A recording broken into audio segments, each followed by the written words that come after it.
Braydon Hawthorne chooses the Kentucky Wildcats over West Virginia and other schools.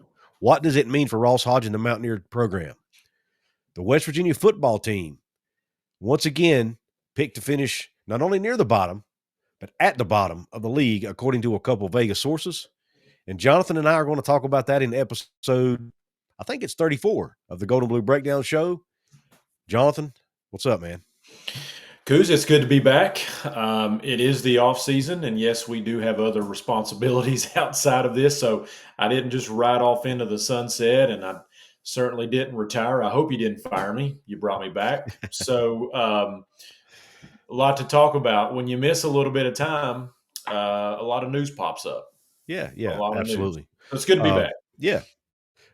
I'll tell you one thing I didn't get your opinion on is, and I will do it. I'm going to give a shout out to my sponsor in just a second, but after we get back from the break, I want to get your opinion on the new uniforms. I haven't had a chance to talk to you about the uniforms yet. So let's talk about that on the other side of the break. We'll be back in about 35, 40 seconds.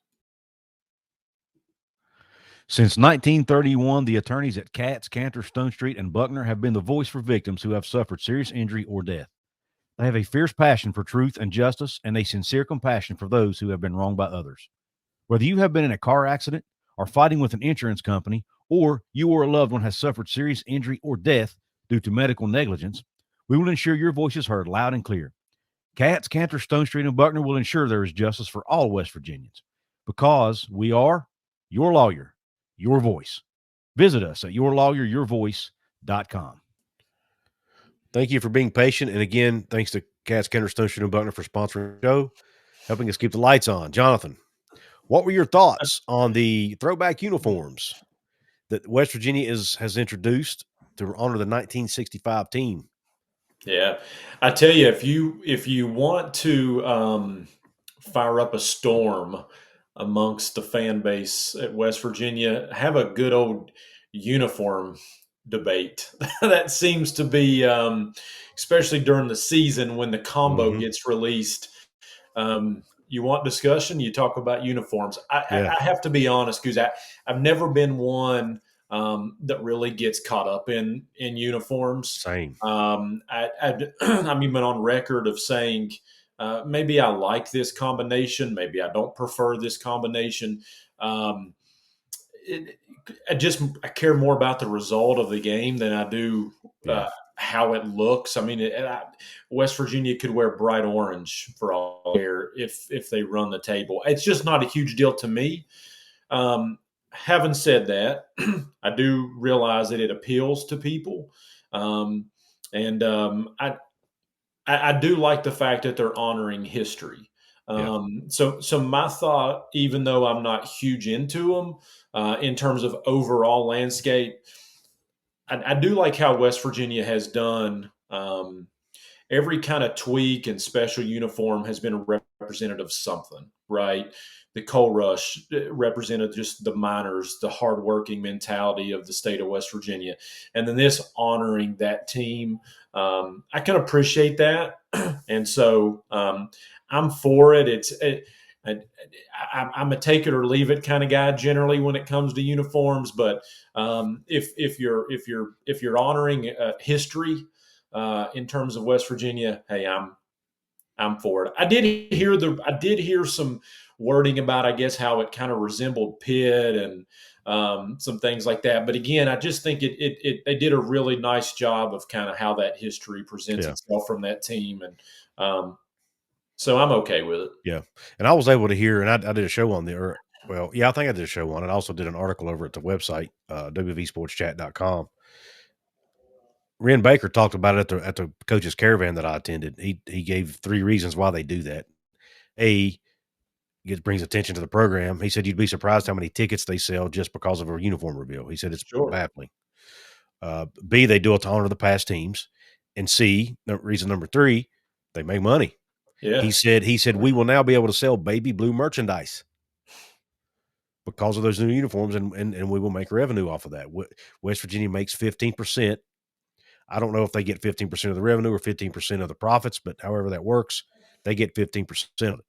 So, and in today's age, man, it's all about us bringing in as much cash as you can. So, he was open and honest about that, and I think it's, to me it was kind of a given. Like, all right, and he had kind of hinted at it, on social Yeah. media a few months ago Yeah. that we might be. I think he used an emoji, or like the thinking emoji or whatever, and put a picture of that on there. But that's I'm not a huge fan necessarily of that combination. Yeah, I agree. But I love the fact that the fans are so excited about it, and I Yeah. love the fact that it's something different. And I like anything that brings excitement, anything that adds anticipation to the game, Yeah. anything that brings focus to the program. Any of that stuff I like. Right, Yeah. even if I ain't a huge fan of the collar scheme or whatever, I like the hype around it, and it gives us something to talk about. Let's be honest. Yeah, and I can appreciate again what it's Right, representing and exactly. what team.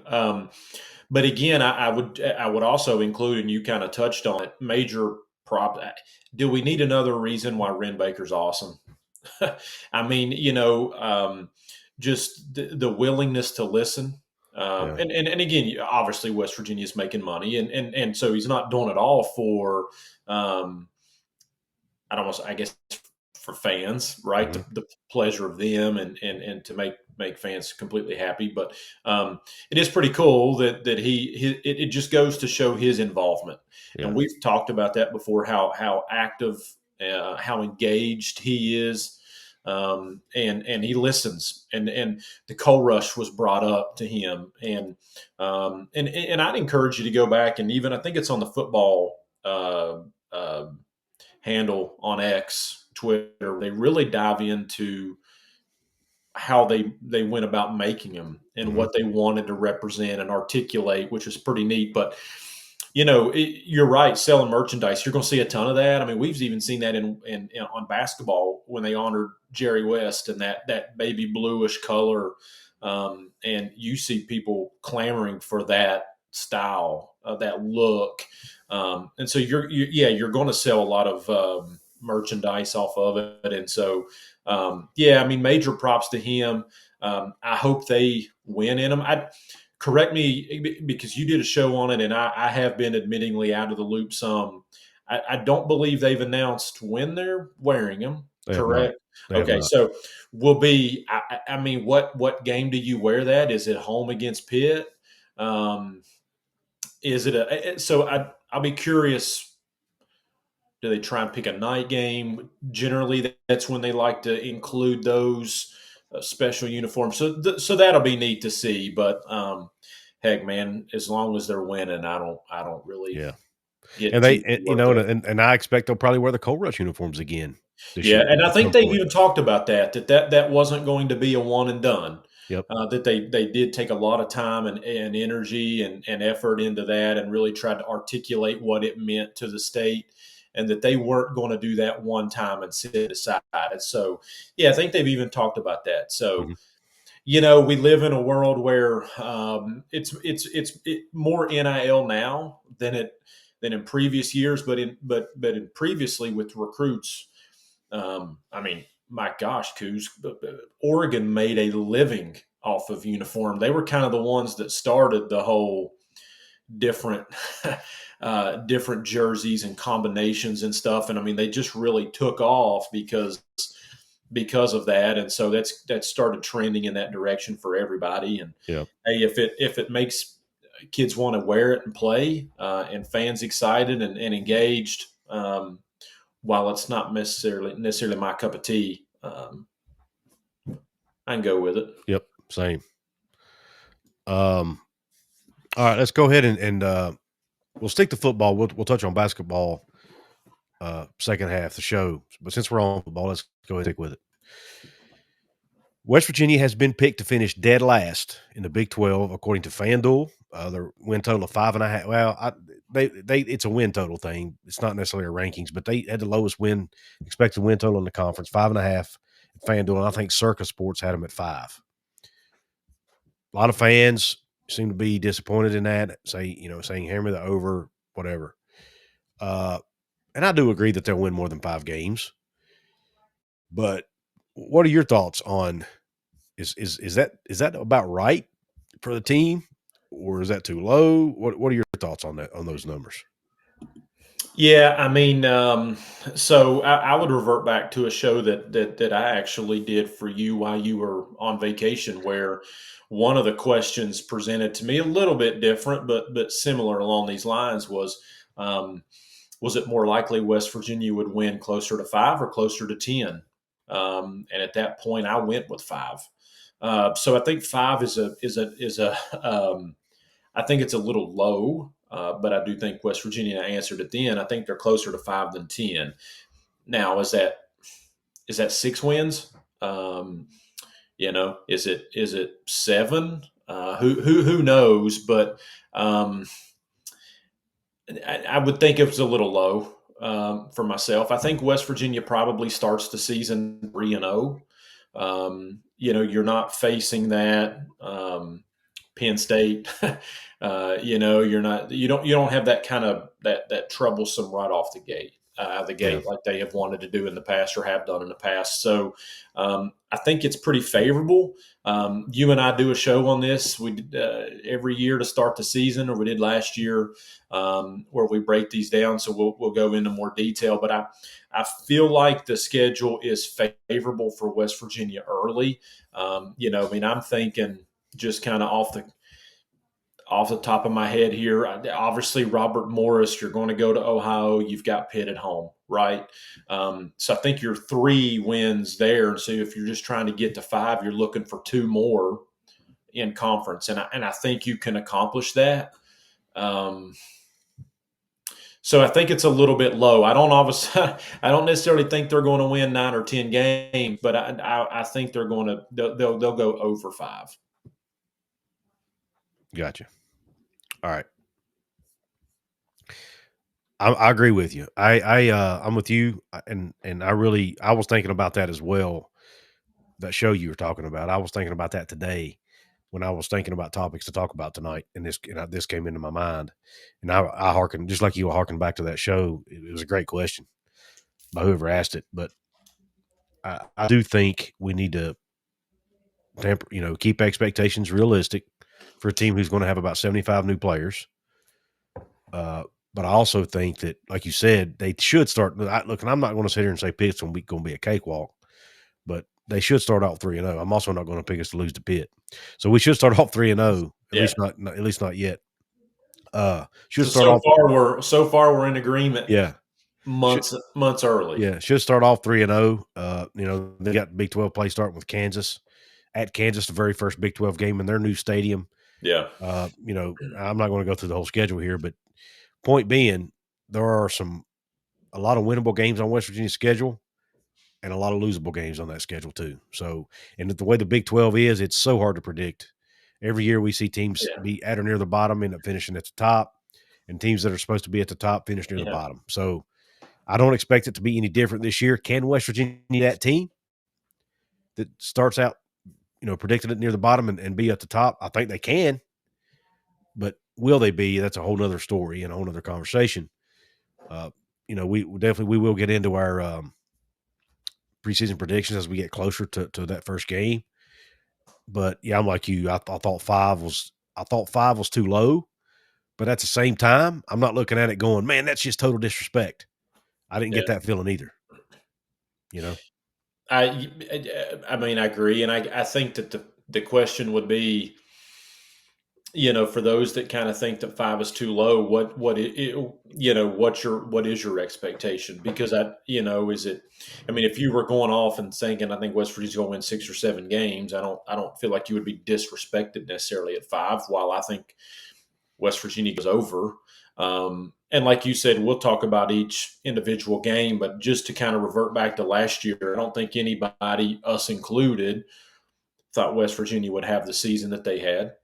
I don't think we anticipated Oklahoma State to have what they had. I think you could say the same thing about BYU last year, Arizona State last year. We thought Arizona, and so it's almost like the conference in a way was flipped over on its head.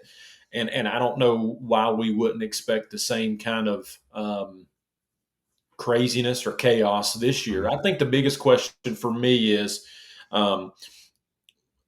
and this is going to sound a little crazy to say, but while I think it's possible West Virginia wins 5, weirdly enough, because I think it's also possible that they can win 8 or 9. Right. I just think that West Virginia has to be able, with such roster turnover and such coaching turnover. I mean, this literally from top to bottom has been completely changed. And how quickly, if it can, how quickly can this entire program catch its stride? I do think that they're probably fortunate that you don't have a Penn State on the schedule, Yep. that you get Robert Morris, you get Ohio on the road, you get Pitt at home. And again, might take some beating in the comment section here on this one, but Pitt's not necessarily going to be a rollover football program. You know what I'm saying? Like, I mean, they're not Alabama, but they're also not going to be a Robert Morris that you open week 1 with either. So, but I think it's good that West Virginia has this schedule set up with everything that's going on in the program. So, just as much as I think 5 and 6 wins is possible, I actually think 8 and 9 is possible as well. And I can't wait until we get a little more clarity on each team. I mean, I don't know if you've paid much attention, but as we're recording this on a Wednesday night, apparently there's some issues at BYU with their starting quarterback. Yes. How much does that change their team and the outlook that, even though it's May, how does that team look now? And so once we get a little more clarity on these, I'll be able, I feel like, maybe to down a little bit more. But as of right now, to answer the original question, yes, I think it's too low, but not by much. Yeah, and it's not, like I said, I don't. A lot of times, was it 2 years ago West Virginia was picked to finish 14th in the conference? I thought that was disrespectful, but based on what they had coming back, and I thought that was just absolutely insane. I don't get that same feeling. Now, this is not the Big 12 media here. This is a whole different deal. Right. But I'm sure it'll probably be pretty close. Usually these preseason prognostications are typically all pretty close. You might have a few teams here and there that are different, but I don't look at this one and go, man, they're just absolutely crazy, because here's what I do, Jonathan. I put myself in the shoes as now that somebody who talks football and who does prediction type stuff. And when I'm looking at the Big 12 teams and doing my preseason predictions, what's one of the first things I look at? Returning talent. Yeah. What do they have coming back? And if a team's got a ton of turnover, I normally predict them to finish near the bottom of the conference. Mm-hmm. So why should I expect other people to not view West Virginia in the same light? Yeah. It would be hypocritical of me. But as a fan, though, if I was just to put my fan glasses on, I would look at it and go, man, that's ridiculous. But to look at it from an analyst perspective or media perspective, if you want to call it that, I actually think it kind of makes sense where they are. Yeah. Right? I have to tell you, Couz, I cannot wait to get my hands on, a Phil Steele's magazine, and we get a little bit closer to practice, and we can start diving these. Yeah, there you go. That's last year's version, obviously. Yeah. The new one's not out yet. Yeah. It goes to press in 16 days, baby. Yeah. Just can't wait. And that's when it really gets good, is you get, like I said earlier, you get a little bit more direction on these, a little more clarity on the teams. And again, for time's sake, I won't go through them, but I mean, you've got so many, this, as I sit here in May, this conference is going to be wild. I mean, you look at West Virginia and Oklahoma State, for example, didn't have the seasons they want to.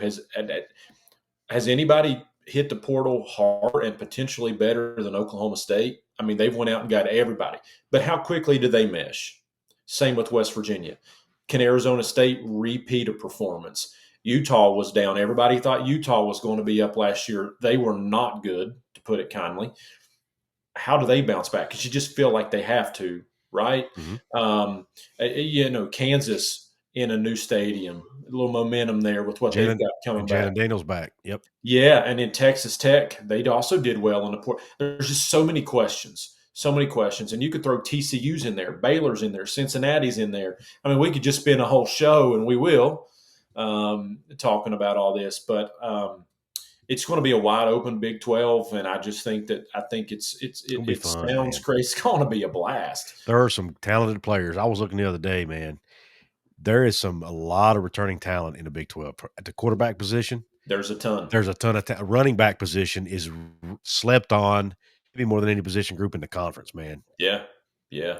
And I think you could say this about in the world we live in today with the culture and the NIL and all this. I think you could say it about every school, but specifically Big 12. I mean, almost everybody just completely reloaded. It seems like. I mean, just it wasn't plug and play here or there, 2 or 3 different spots.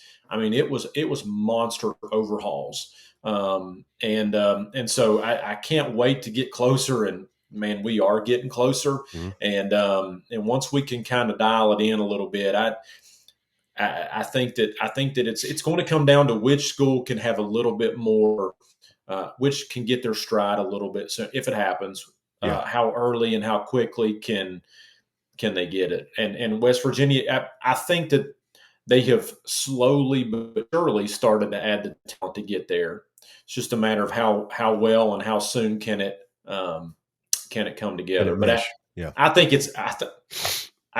this video could come back and haunt me, but today I definitely think it's over 5. How much higher? I don't know, but I think it's over 5. Agreed. All right, let's switch gears. We're going to switch sports a minute, and we're going to talk basketball. Braydon Hawthorne, West Mountaineer fans last night were on Braydon Hawthorne watch. I even did a live stream while it was happening, while he was doing his commitment. He was down to West Virginia, Virginia Tech, Pitt, Duke, North Carolina. I mean, Duke, Kentucky, sorry. He ended up picking Kentucky, to my surprise. I thought Kentucky had a shot. Then as I went through the day, I thought, maybe not. He ends up picking them. A, were you surprised that he picked Kentucky? And B, what does it mean for West Virginia? Should West Virginia Mountaineer fans be concerned or not?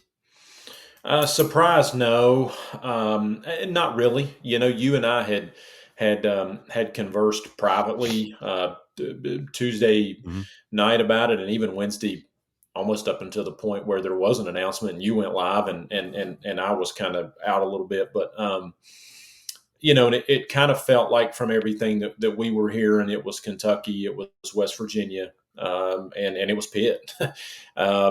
Weirdly enough, Virginia Tech, even with his connection with Chester Frazier, seemed to be on the back burner along with Duke.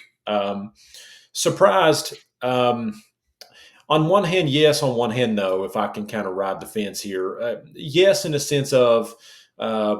Well, let me start here. No, I'm not surprised in the sense of it's Kentucky. And, you know, the reality of it is, and a lot of people may not want to hear it, but when you talk about blue blood programs and when you say, name somebody college basketball, you run through your Kentuckys, your Dukes, your Carolinas. It's just the reality of it. And so if you put yourself in Braydon Hawthorne's shoes, it's a huge opportunity to say you went to University of Kentucky. It just is.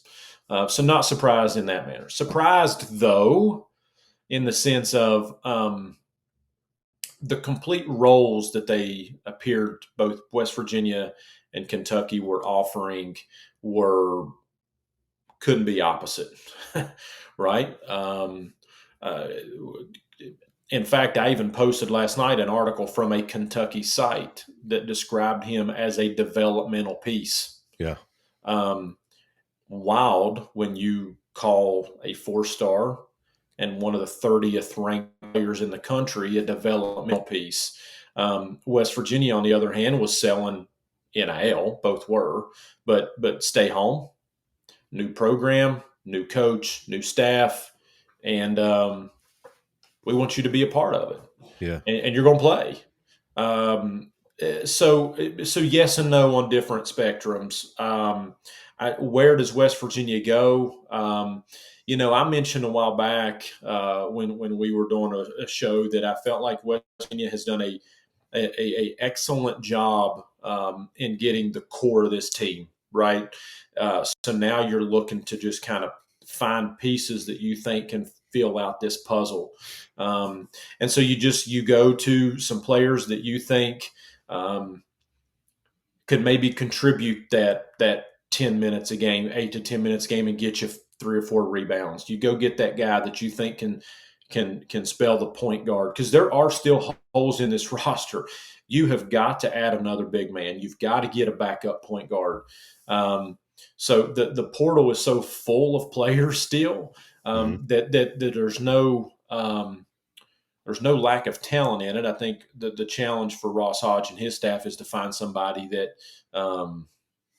that kind of fits this team and rounds it out. But I'd just say this finally on it, Couz, that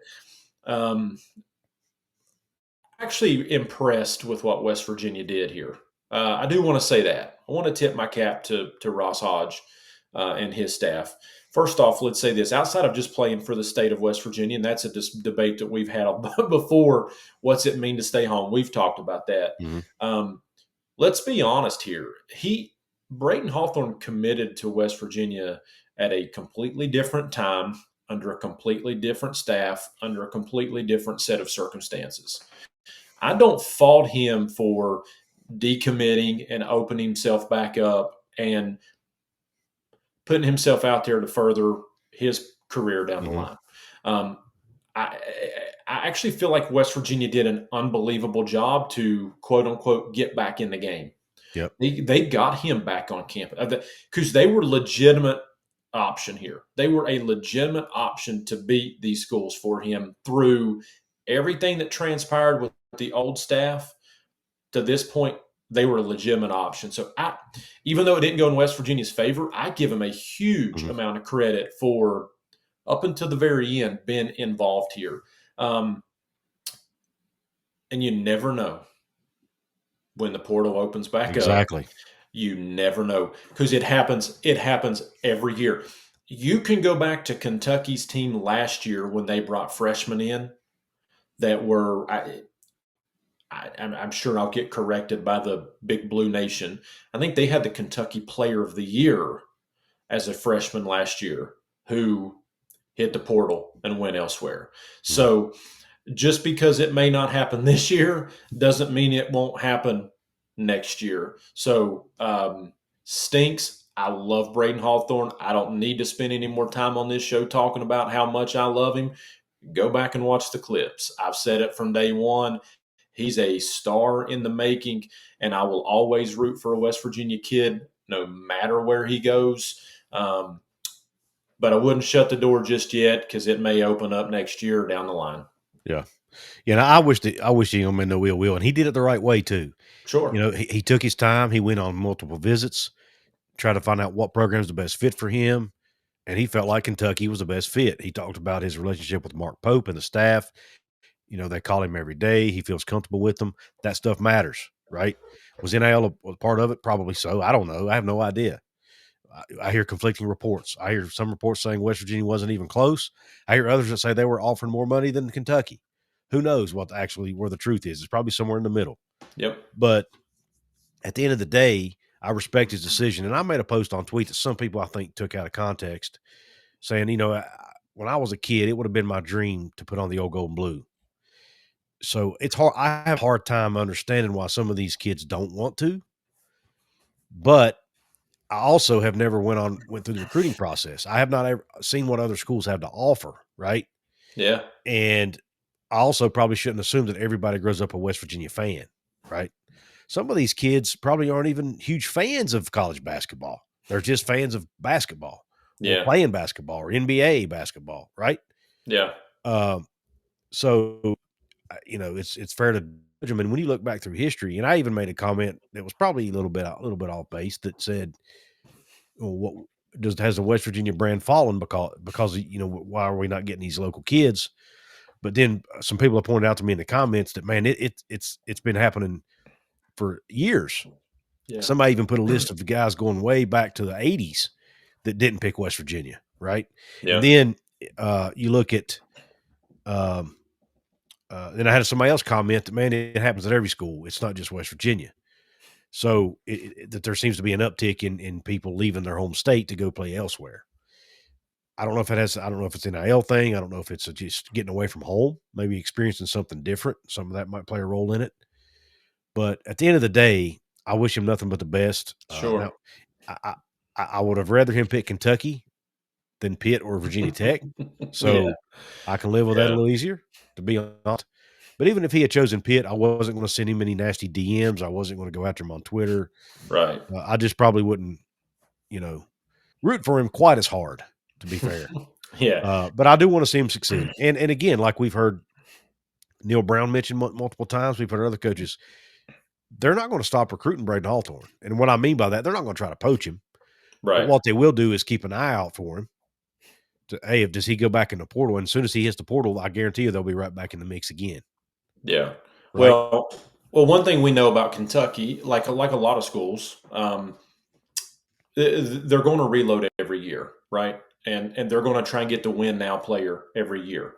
That's just how everybody's going to try and operate, but only a few are going to be able to actually succeed in the top tier player, right? Right. And so, if you're somebody like Hawthorne and you go in as a freshman, maybe not see a ton of playing time, but they become a sophomore. Well, what's Kentucky going to do next year after these seniors graduate? They're going to go get these guys that are juniors and seniors that are, you know what I'm saying, at other schools, and they're going to try and reload at the top, right? Yep. So it does open the question of how quickly can you rise up?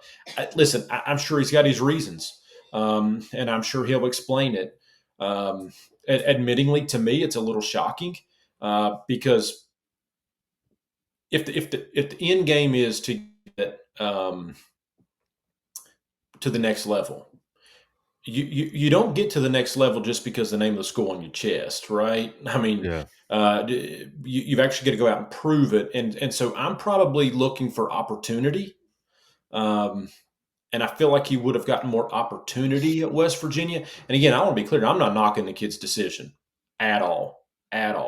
I'm sure he has excellent reasons and valid reasons as to why Kentucky was the choice. I'm just speaking for me. I think if what you were trying to accomplish was to be seen on the floor and proving your value and your talent, you would have had more opportunity at West Virginia. But obviously he felt a little bit different. I will say this too, as big of a fan as I am of Braydon Hawthorne, and I want to preface what I'm about to say, that it's no slight to him whatsoever. This isn't the end of the world for West Virginia, right? Exactly. I love how this team has shaped up. I know we're focusing on Hawthorne right now, but it's worth noting that Trace and Eaglestaff withdrew from the NBA combine and the draft, and most thought he would, but is definitely coming back or come to West Virginia. So that's good news. They have built a solid core and a foundation for next year's team. I think West Virginia is going to be fine. Now, Braydon Hawthorne would have helped tremendously, I believe, but they're going to be okay. I think you're going to start hearing some news pretty soon about rounding that roster out because they do need a few players at certain positions. So we'll see where they go. Yeah. And it looks like Deer might be coming back. I don't know what's going to happen with that. He withdrew from the portal, but they haven't announced him as part of the roster, so who knows? Yeah, and it may be that things have been so crazy for Coach Hodge that he just hasn't had a chance to completely evaluate, and now that it's slowed down a little bit and time has allowed, maybe he's actually been able to get some film. There wasn't a lot of film on him. And certainly there wasn't last year at West Virginia. So it was maybe an opportunity that he needed to see on film, or I don't know if he's in town or what it might be, but actually watch some tape and see if he sees what he needs to see for him to come back. I'm not sure where they'll go, but I really like where West Virginia is at right now. Excited about the 4, 5, 6 guys that are core pieces to this team. Now it's about finding the right fits. And I trust that he'll do that. Agreed. What are your two? What other positions of need in your mind right now? Yeah, I think center is the first one that stands out. Listen, because we saw that last year, right? I mean, quite frankly, West Virginia there was mismatches down low. They didn't have the size, they didn't have the physicality. They had to play out of position. They just didn't have the depth, and it caused players to kind of rotate. And even DeVries in the beginning of the season, he openly admitted we do not have the roster the way I wish it would be. So we're going to have to double down. We're going to have to, get out, and we're going to have to rotate on defense because we just don't have it. And it caught West Virginia a few times last year. So I think that's number one. I think you've got to get somebody. I love where they're at, but they've got to get somebody that, again, he's not going to have to be a starter, but somebody that can get that 8, 10, 12 minutes and can burn 5 fouls if he needs to and get you 4 or 5 rebounds. And then the other one would be you've got to get a backup point guard. Jasper Floyd needs somebody. I love having Floyd because and we've talked about this. He's a coach on the floor. He's going to know the system that Ross Hodge has. So a lot of the newer players, he's going to be able to kind of help teach and lead and guide there. But he's not going to be able to stay on the floor for 40 minutes. Right. So you have to have somebody that can come in and back him up. So if I were to be trying to put this roster together and put the finishing touches on it, those are the two positions where Big Harlan needs a backup and Jasper needs a backup too. So those are the two spots that just really jump out to me. Would you be surprised if he goes out and gets, let's say he goes out and gets another wing, another shooting guard, and doesn't bring in another point guard, and maybe uses Eaglestaff because Eaglestaff's played the point apparently in his career. He has, and I think Huff can play it too. Yeah. And that's where I would defer to Ross Hodge. He knows what he's doing a lot more than me. But do you take one of your scorers and slide them over to more of a facilitator? And not that they can't score from the point guard, but that's not necessarily where you want them at. So is he comfortable with sliding them over? You could also make the argument. I'd be interested in what you think about this. Do you try and go get a quality backup point guard because that player is a backup point guard? Or to your point, do you go out and just get the best player available? Yeah. I mean, if that player is a small forward and he's a 6'6" shooting guard or a 6'7" small forward, but he's the best player and you can get him, do you go get that player and then figure out who you want to play your backup, or do you just go specifically backup? And I mean, I don't know the answer to that. Yeah. But there's a couple ways you can go about it. Assuming that was not a factor, okay? Right. We all know it would be. I would rather have the best player available. Yeah. Personally. Now, that being said, I agree with you that I think center and a backup point guard are the two positions in need. But assuming that you think you have guys on the roster who can handle the point guard spot for 5-6 minute stretches of a game, even longer than that if need be. Assuming you think you have that already on the roster, then yes, you go with the best player available and you put them in there wherever you need to get them. But again, if with NIL being a factor, you may not be able. Rumor is they spent a lot of money getting the guys they've got now, notably 2 of them. And if the money's not there, maybe you have to go get a backup point guard, right? Maybe that's your only option at this point. Right. Plus, it's late in the game as far as the portal window. So, but yes, everything equal, I'd get the best player available personally. Yeah. Yeah, and I don't know that and that's where I think you have to trust that he knows what he's doing, obviously, and how it's going to fit. And I agree with you. I think the question becomes, are you comfortable with taking and honor Huff out of a scoring mentality, which we know he can put the ball through the hoop, and put him more as the leader on the floor in terms of trying to handle the basketball or sliding Eagle staff over to that position. So if the comfort, I feel like if he can look at this group and say, I'm comfortable there, then you do that.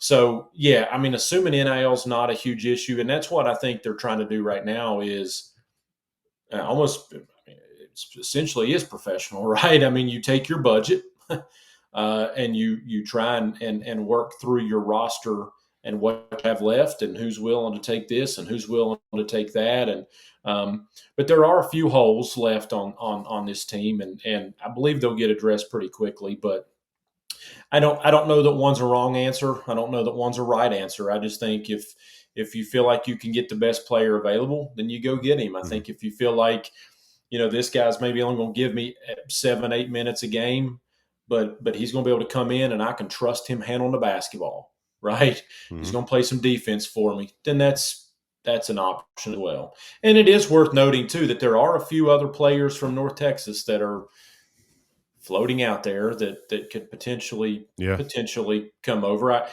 I guess the question would be, why haven't they come earlier? But I don't know that I would shut the door on that either. So, Yep. Fair enough. Real quick, I forgot to do this earlier in the show, but real quick, for those of you who may be listening and can't see what's scrolling along the screen, you can check Jonathan and I out on X. You can find Jonathan at Jonathan K. Martin, and it's Jonathan with no H in the front. And I'm at Couz206. You can also find this show at GB Breakdown _. Again, it's at GB Breakdown _ on X/Twitter. Go check out the website, WVSportsChat.com. Find articles over there on the baseball team, which right now is in the heart of the Big 12 tournament. We're recording this on Wednesday, so tomorrow night, or tomorrow night, or they will be playing.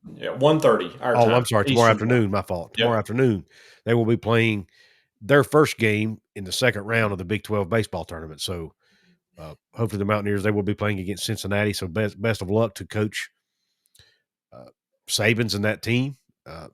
They've had some struggles coming down the stretch. Hopefully they're just in a slump, man, and they can come out of it and play well in the postseason. But congrats to them. They're Big 12 champs, and they are the only Big 12 champs. That's right. They're not sharing it this year. They're it.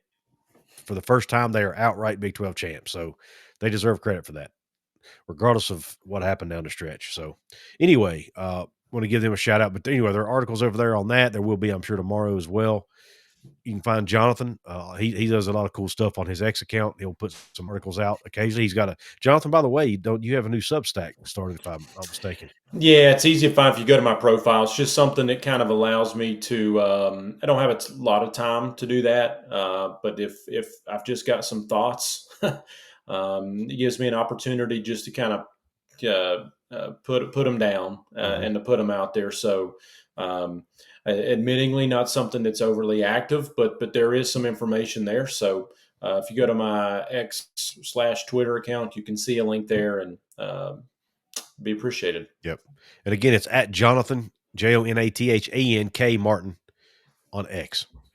Well, Jonathan, any last words for the fine folks out there before we sign off? It's good to be back. Like I said, life happens, and we've got stuff outside of here. So if we've learned anything over the years of doing this, man, you miss a couple weeks, you miss a lot.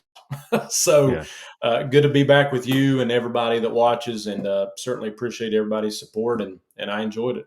Yep, I did as well. Like always, appreciate everybody for listening, for watching.